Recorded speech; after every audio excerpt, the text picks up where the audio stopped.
reporting errors,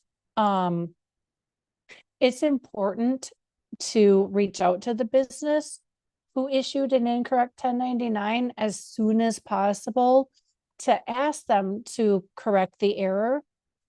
Because sometimes if it's caught early enough, then the business can reissue or void a 1099 prior to sending the incorrect one to the IRS.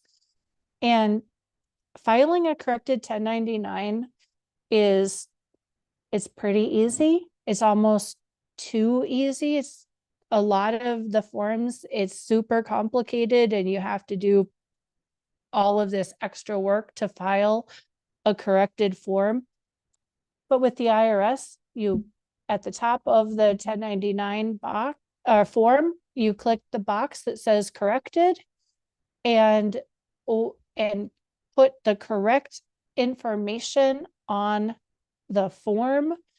If you're zeroing something out, you put a 0 in the line that originally had information reported on it. And you just have to be careful not to, if you send in 2 1099s for the same EIN and they have different amounts on them, what happens is the IRS adds those 2 1099s together, and then you'll have made a bigger mess.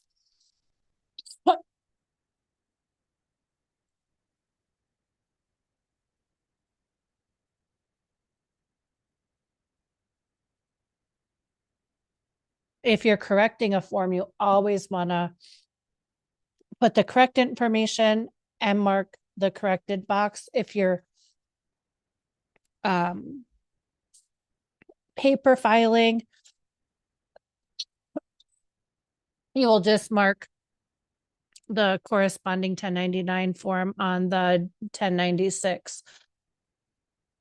Also, I just realized I was missing a slide. But when you are making corrections, filing corrected forms, whether it's a corrected 1099 or a corrected W-2, it is required that you correct it in the same manner that the original was filed.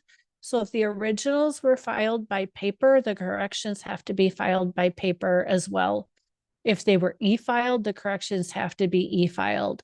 There are penalties if you e-file the original 1099 and paper file the correction. Most of the